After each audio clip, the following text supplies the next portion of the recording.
So hey, I'm Tanner. I'm an alcoholic. Hey, Tanner.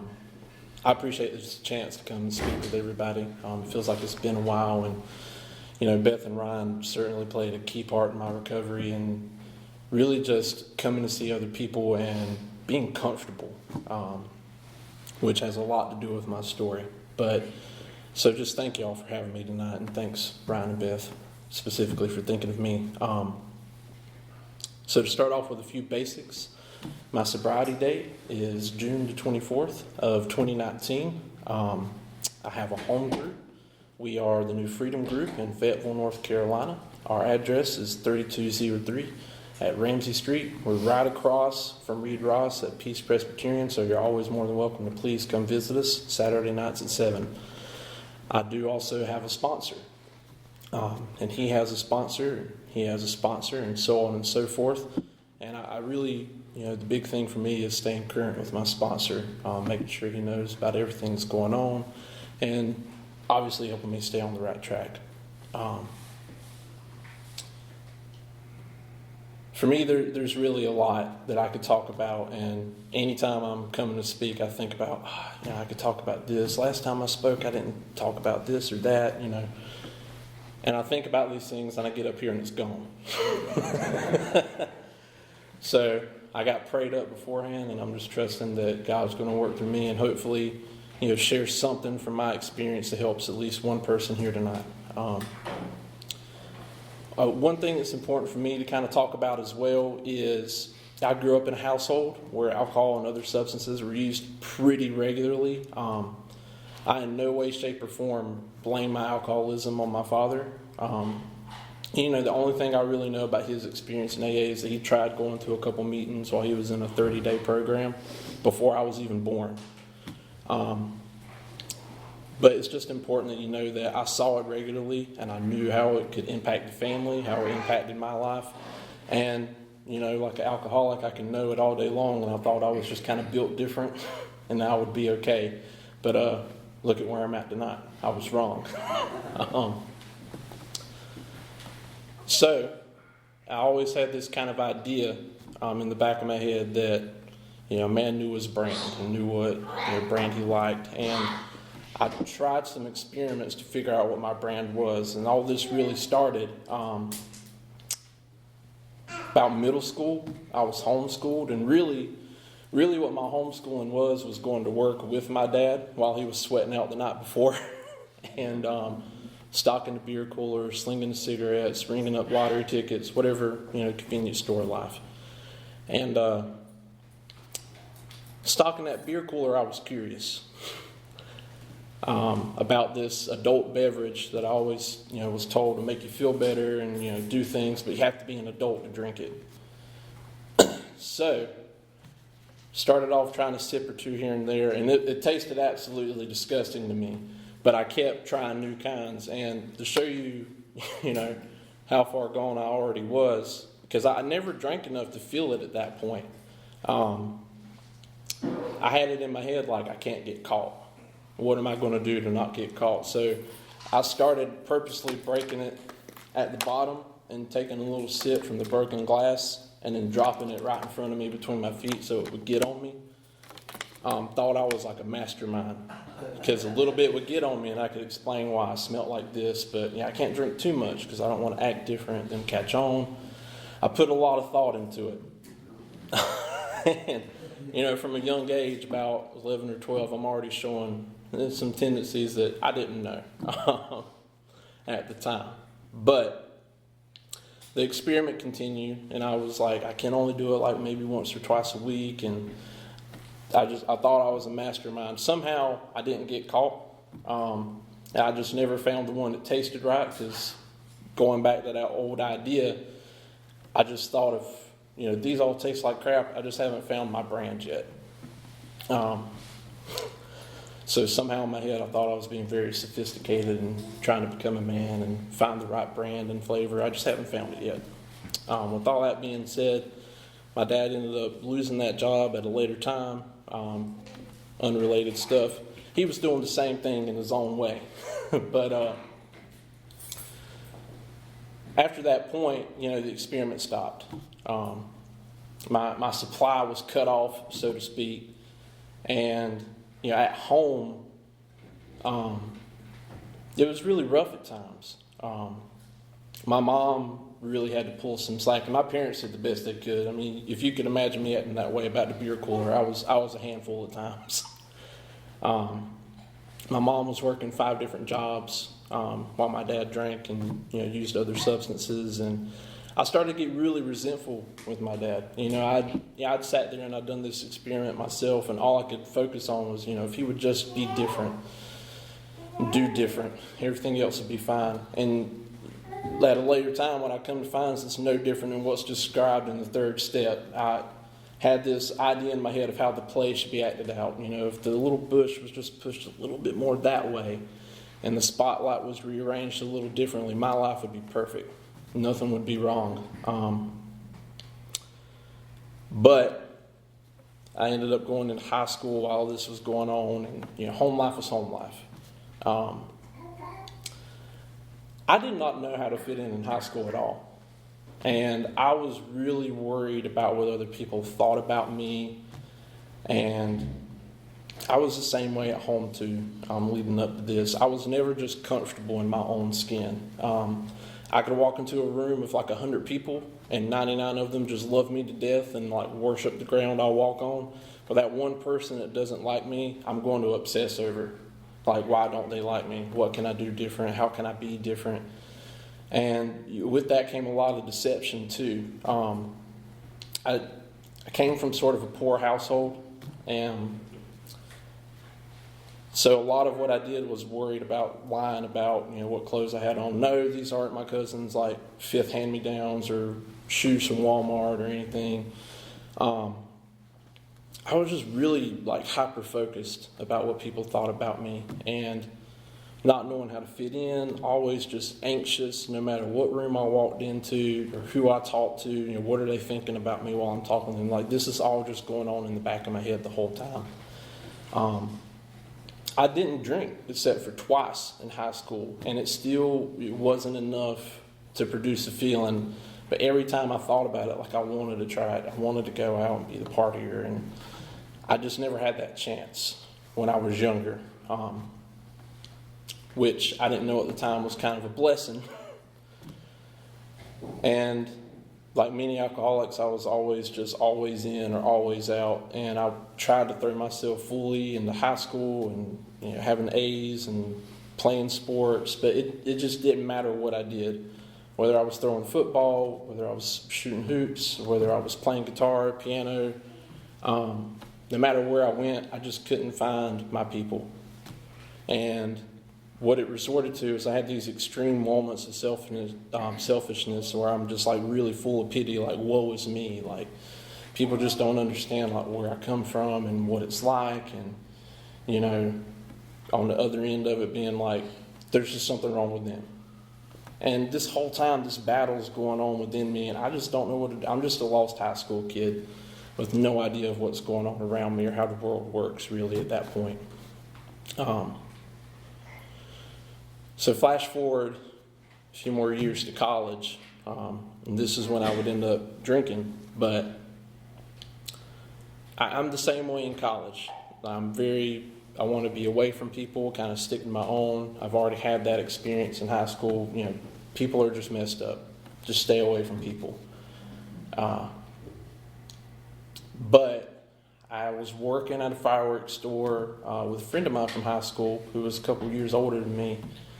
And I would always hear all these stories of parties and hanging out with old friends from high school and getting drunk. And I saw how the mere presence of alcohol and people taking a few drinks, everybody loosened up and everyone was able to have a good time. And I wanted that. Because even then, at this point in my life, I'm still just insanely irritable at the slightest things. I'm discontent and feel like nothing can go my way or go the right way. And I figured I need something to help me release that. It's important for me to talk about too.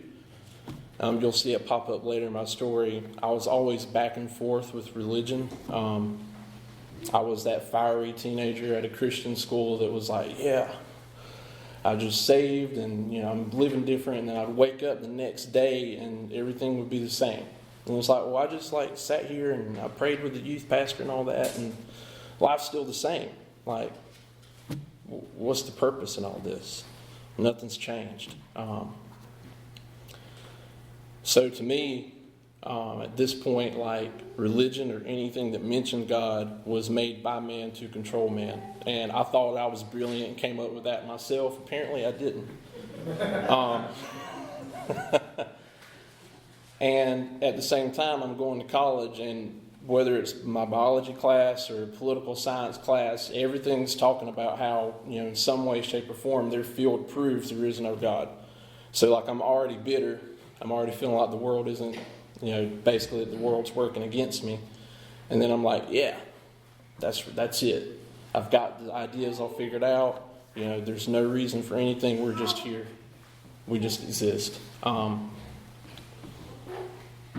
So this whole time, there's a lot of crap going on in my head. And I just can't find any relief from anything. And I saw my friend talking about all these parties, and it's like, I need alcohol. I need to just try some. Maybe that's what I'm missing. That's literally what's going through my head at this point. So I asked him if he could get me some. I gave him a 20, and he was like, what do you want? I said, whatever, get me the most for my money. So he comes up with this half gallon of some cheap whiskey. And I still remember the first time like it was yesterday. I was about 19 at this point.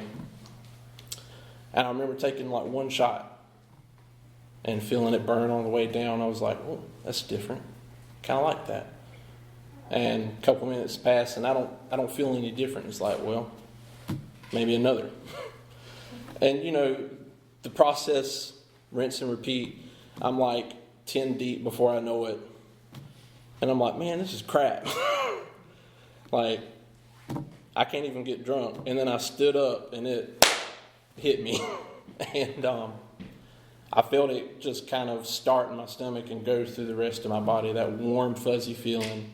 And for the first time, all these voices in my head, whether it's religion or school or just everything, it was quiet. And I was able to be a part of where I was at. I even got a few laughs out of the boys. I'd always wanted to be that person that, the spotlight was on me and everybody liked me and they were laughing at my jokes, and that was the first time I ever felt that. So at this point, I try to continue pursuing that. But only on days off or not a lot going on with schoolwork. But the whole time I'm going through the week, in the back of my head, I'm just thinking about when can I get to Saturday or Monday, whatever day off or night off that I had from work, and be able to get on PlayStation with the guys, knock a few back. When can I get to that point again? So this goes on for probably about a year, and I'm still giving my friend money to go get me some alcohol here and there. I started drinking more at some point in all this over the year, because I was like, you know what? All those nights that I've done just nights off, or I don't have work the next day or anything, I've been fine. I can drink more. It'll be fine. So adding in a day here and there, I was still probably every other day at this point, starting to get closer to my 21st birthday where I can actually buy it for myself, And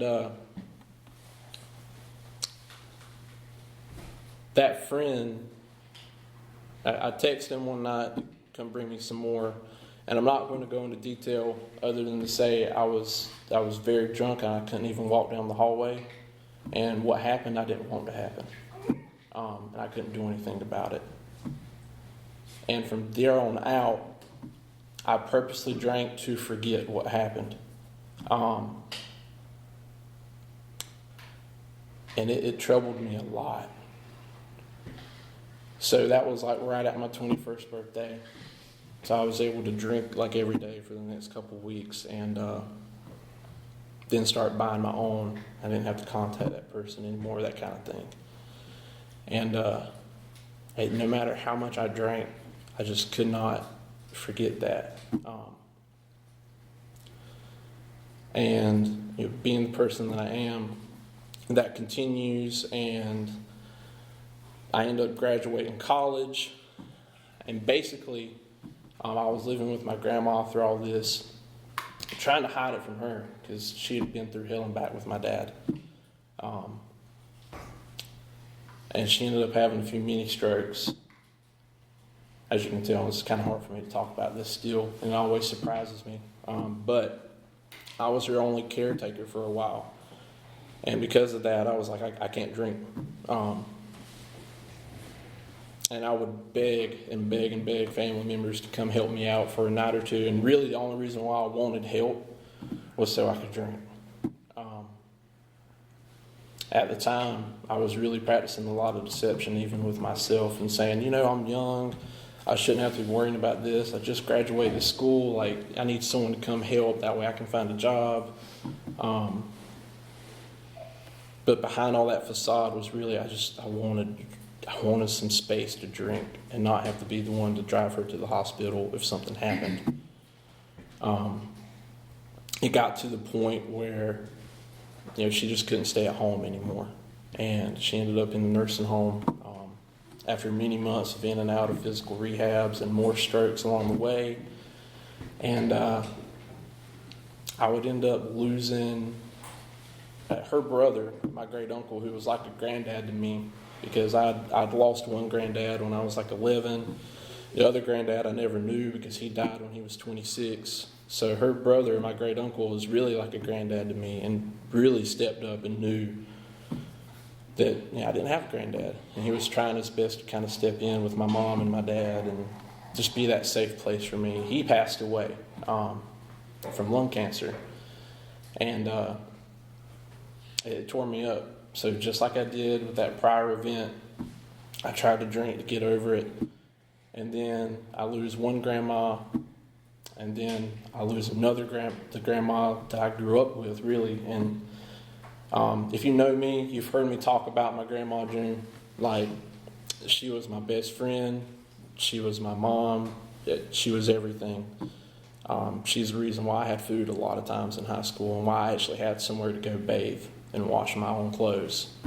So it messed me up really bad when I lost her. But just like everything else in my life, I turned to alcohol. And I tried to forget.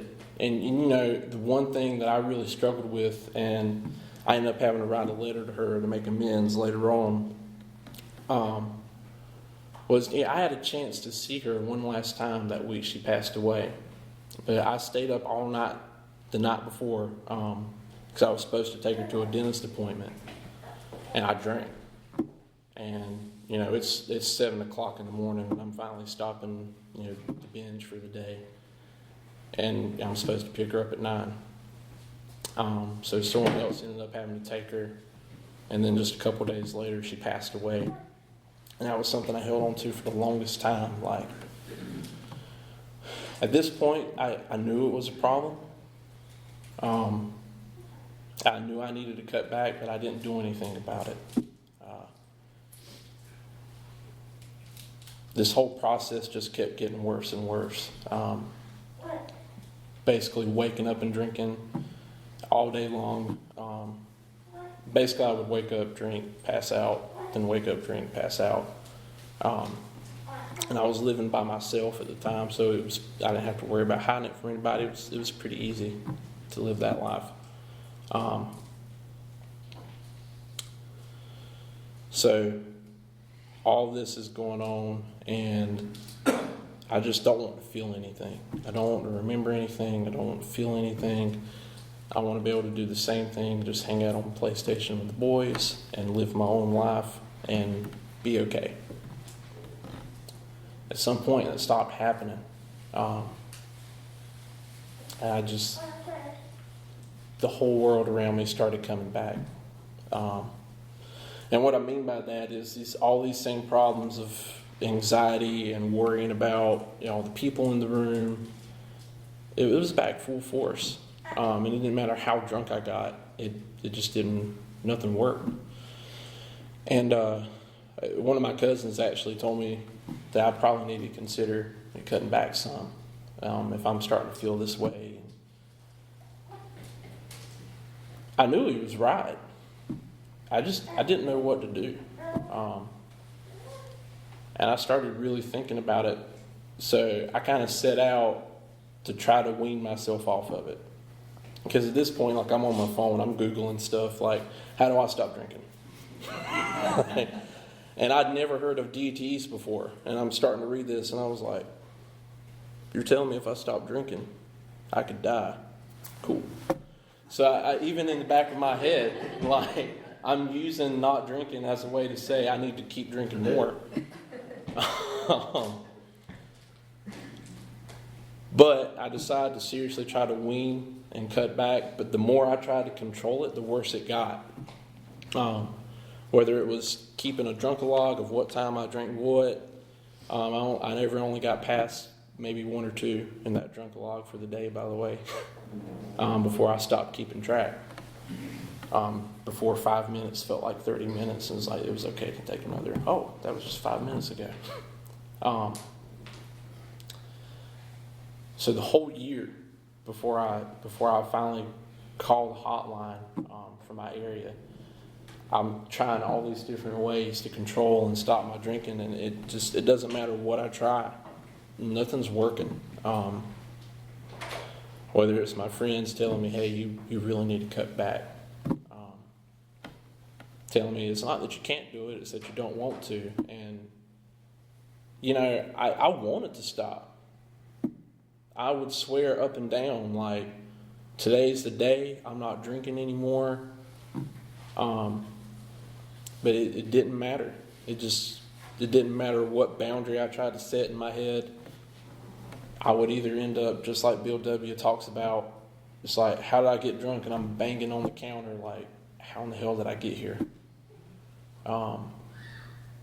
Or sometimes just purposely like, you know what, screw them. I'm going to go get a drink.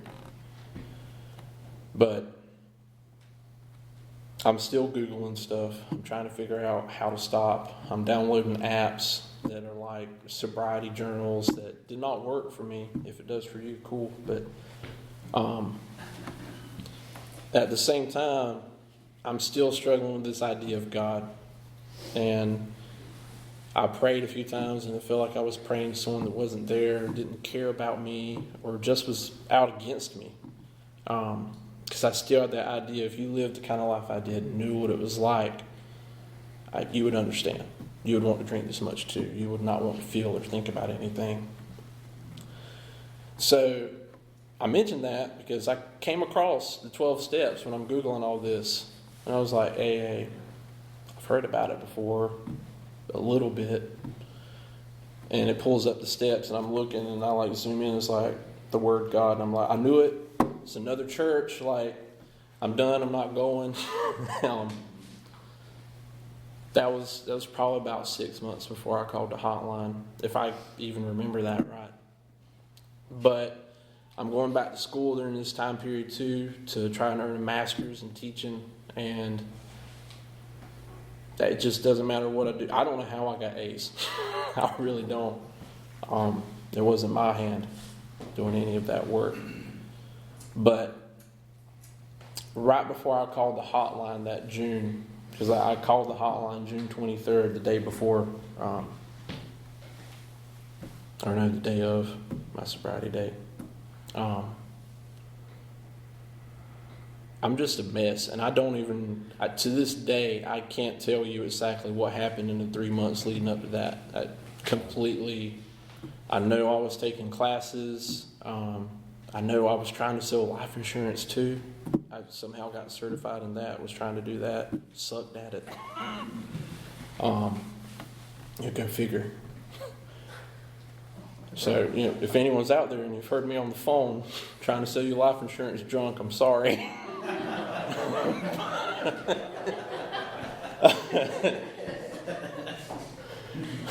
I only sold one. I don't know how. But I'm just miserable, like around the clock, and it doesn't matter what I do, I'm drinking. And I didn't want to. So finally, the night before the 24th, on June 23rd, it's no different than any other night. I can't even like pull myself up onto the bed or like stand up straight. Every time I somehow stand up, I'm falling down. And I'm like, I was on the front porch of my house because I still somehow thought I was a gentleman drinking whiskey and smoking from my little pipe tobacco. And I'm shirtless at 7 o'clock in the morning, like just gone. And I'm somehow managed to pull myself in the house and throw the door closed behind myself. And the thought of suicide had happened a lot. And I'm grateful now, today, in the life I have, that I was too drunk to pull myself up to that gun.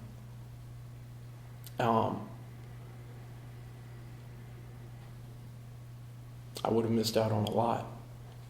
But I'm on the ball. I'm on the ball. I'm on the floor, balled up, crying, just like any other day or night at this point. And for the first time, I really meant it when I prayed, and I said, God, I don't know if you're really there or not, but if you are, I can't. You've either got to show me a way out of here or just let me die. I can't keep doing it. And he heard me. I didn't know it at the time, but the next day, what little bit I had left, I poured out, and I called the AA hotline. If you know where south of the border is, with the sombrero, I lived right on the North Carolina border. It's the last two exits, exit 2 and 1 in Roland. It's where I grew up in Robeson County. And going to Fayetteville meetings, it was about a 48, 50-some minute drive. And I remember the man who answered the hotline ended up baptizing me at a later time. He asked me if I was going to be able to stay sober long enough to get to the meeting the next day at his home group, or if I needed someone to come get me. And I told him I can make it for a day. He said, well, if that changes, call me, and I'll come get you. I'd never been to a meeting at that point. I didn't know exactly how it was supposed to be, what it was like, but he met with me an hour early. And I was already getting resentful. Like, he told me to be there at 6 o'clock, and it's like 6:02, and he pulls in. I'm like, that lying son of a gun, I should have just left. And like the second I'm about to crank up the car and leave, he pulls up right next to me. And you know, I'm making coffee with him, and I'm still hyper worried about what people think because I'm shaking. Like, I'm shaking so bad. And I'm trying to hide my hands in my pocket, and people are asking me for my number, and I'm like trying not to shake, and I'm like holding my phone really tight. But at that meeting, I sat through it, and it was a beginner's meeting, and still thinking that the world's all about me. I was like, dang it, I knew it. Like, they're making this a beginner's meeting because I'm here. He knows it's my first meeting.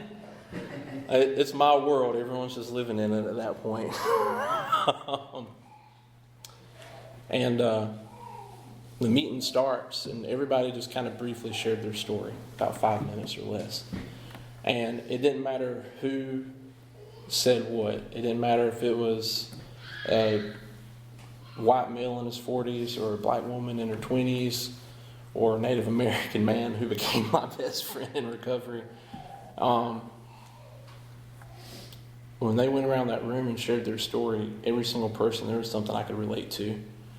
And for the first time in my life, I felt like there was hope, and there was a way out, and there was a way to be okay. So after the meeting, I was very awkwardly just walking up with my hands in my pockets, like probably my elbows were shaking too, I don't know. But like, what are y'all doing tomorrow night? And that's just what it was like the whole first couple weeks. What meetings tomorrow? But the funny thing to me is they told me there was a book study the next night, And I was like, cool, what book?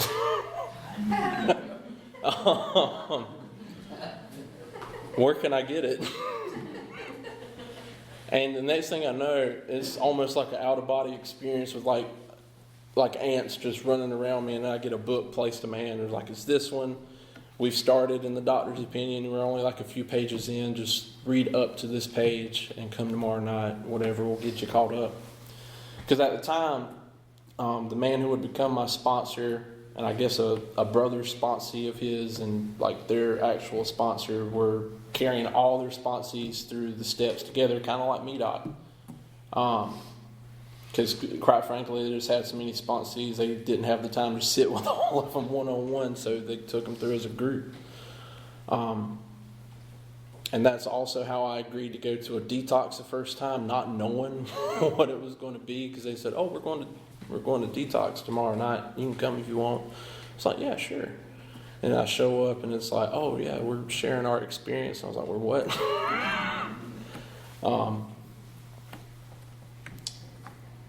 But something stuck with me. I had this hope. I was starting to actually learn more about what alcoholism was. And my sponsor told me, you don't need to speak tonight. This is your first week ever in AA. And he wasn't my sponsor at that point, but he told me to listen to see how they tell their story. And the next week, there's people in there with 1 or 2 days sober, and you'll have 7 days at that point. You'll be able to tell them how you've gotten to where you're at. So I was on the AA grind, so to speak. I was going to a meeting every night, and I'm trying not to talk for too much, y'all, so I do want to talk about sobriety, not just drinking. But we're going through the steps as a group, and I became fast friends with a member of mine, Steve, a friend of mine, Steve, that has moved to Texas now. I didn't know why I got along so well with Steve until months later, because his sobriety day was just a week before mine. So we were both kind of fresh off the sauce. And he told me, he's like, dude, you got to get a sponsor. And I started hearing that like every week, like someone telling me, you need to get a sponsor. So I talked with my friend Steve at Peace, because Peace wasn't my first home group. I had to switch to Peace. But I was like, well, who should I talk to? He was like, well, just talk to mine. So my sponsor, he very firmly told me, like, I expect you to call every day. We're going to have a set-aside time where we meet one-on-one and go through the book. And I ended up going back to classes that fall. And, of course, I had a Wednesday night class. But talking with my sponsor, it was pretty evident that I was going to school for what I was called to do. So instead of meeting on those Wednesday nights, we met on another time of day, and he still carried me through the book one-on-one. And going through sobriety, the first thing he told me the very first week was to get up, to read pages 86 or 88, get up in the morning to pray, take the inventory at night. And I was like, cool, what do I pray? He was like, well, read that for instruction, but also flip to the third step prayer and say that in the morning too. And, I got up and I would say the third step prayer, because at that point my mind was like, he's sober, I'm not. I need to do what he says. I got up and kind of did it just because I was told to, and I believed it because I'm in all these rooms full of people who do these things, and it works for them. They're the experts here, I'm not.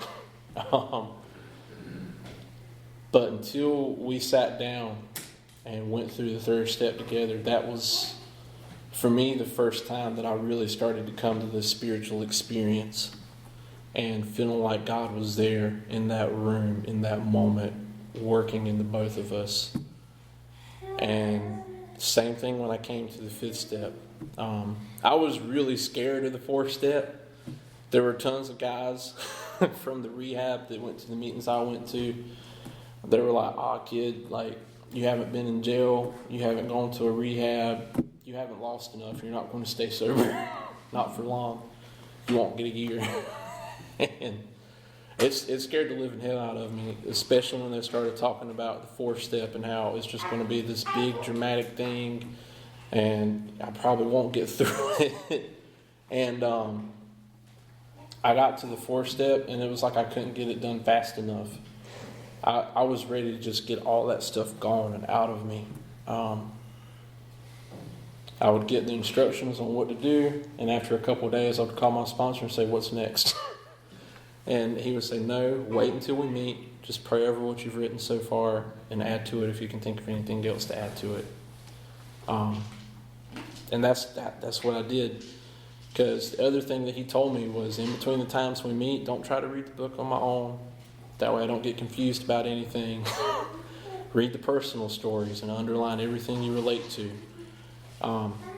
The funny part about that was he told me it was in the back of the book, so I flipped to the back of the book and was like, okay. Flipping. And then I see where it says part 3. I was like, oh, cool, that must be the part where the stories are. So I read all of the part 3 stories, and I was like, cool, I read them all. And he was like, already? All 3 parts? And I said, all 3 what? But in between those times of meeting and praying over the 4-step, that's what I did. That, and I talked to someone in AA every day, whether I saw them in the meeting that day or not.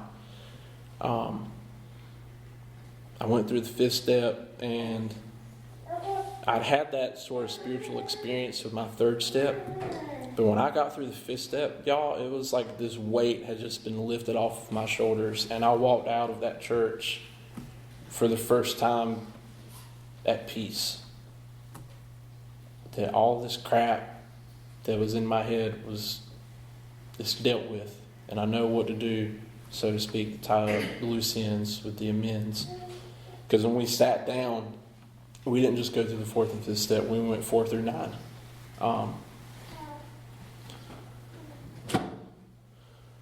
And that was just, it was really powerful to me. I'd already believed what everyone was telling me in the rooms, that it worked for them. But to walk out for the first time and actually legitimately feel free.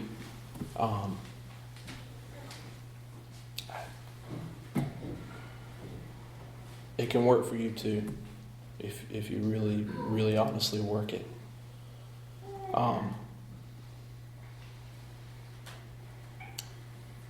Sorry. But I continued on this journey to get up to where I am today. At that time, I had commitments every day, except for Fridays. I ended up using as a family day because, y'all, I wasn't even going to tell my mom that I was in recovery. And that same friend Steve, he was like, "Brother, you might want to tell your mom." And she laughed. She was like, "I didn't even know you were drinking." I was like, "I called you every time I drank just to talk with you." So I would get drunk and call Mama. But anyway, I went through all that, and I learned being honest is okay. That was one of the principles I put on my 4th step. Was I was resentful at honesty being the best policy.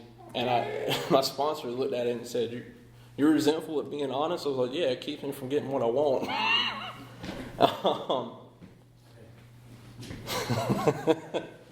So he had always kind of joked and said he wasn't sure if I was alcoholic or not first, but after going through my 4th step with me, he was pretty sure.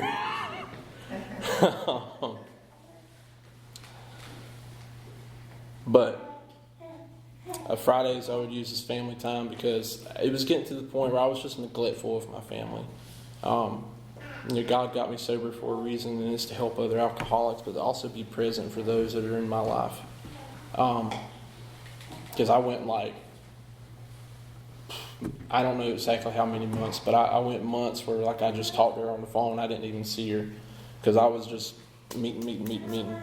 And there's nothing wrong with that. Please don't think I'm saying there's anything wrong with that. But it was just one of those times where I had to say, "Hey, I'm neglecting the very person I put through hell." But life is life at the same time. I would end up finally getting a job and then really starting to learn how to apply the principles, because I teach. So there's tons of us coming up in this generation too. But with all that being said, I really believe that it's only because of God and working with others and maintaining that honesty and openness with my sponsor as to why I'm sober as long as I am, knock on wood, so to speak. Life in sobriety today has taken me to Fayetteville, so I'm not driving like almost an hour into meetings anymore. They have somehow decided it was a good idea to help with the literature committee and me help take care of the finances, which I do poorly at. I have to get a lot of help with. And somehow my home group made me treasurer too. And though I have as many commitments as I once had, no. But I still stay grounded in the prayer, meditation, and speaking with other alcoholics, whether they're one day or 1 year or whatever. Staying in touch with my fellowship, staying a part of my home group, and staying centered on that fifth tradition of what my primary purpose is. With all that, it's taken me to Fayetteville. It's gotten me another job, which is honestly 1,000 times better than my first one teaching, that I could not have even dreamt of. I could really go into some depth on that and on the third step, and how just because you think it's a God wink doesn't mean it always is. I didn't actually talk with my sponsor about the very first job that I agreed to. I was just like, oh wow, it's so cool how it's just falling into place. And there were signs that I should have looked somewhere else. And I ignored those signs because I was just so happy about that first job, and I didn't actually take the time to pray about it and talk with somebody about it. But I kept the faith, and I kept strong in AA with the very basics, and it's taken me to this new job. As Beth let y'all know, it's taken me to a wonderful relationship with my now wife, Cassie. Just pray for her because she's married to an alcoholic. But I won't take up too much more of y'all's time, and I just thank y'all so much for having me here.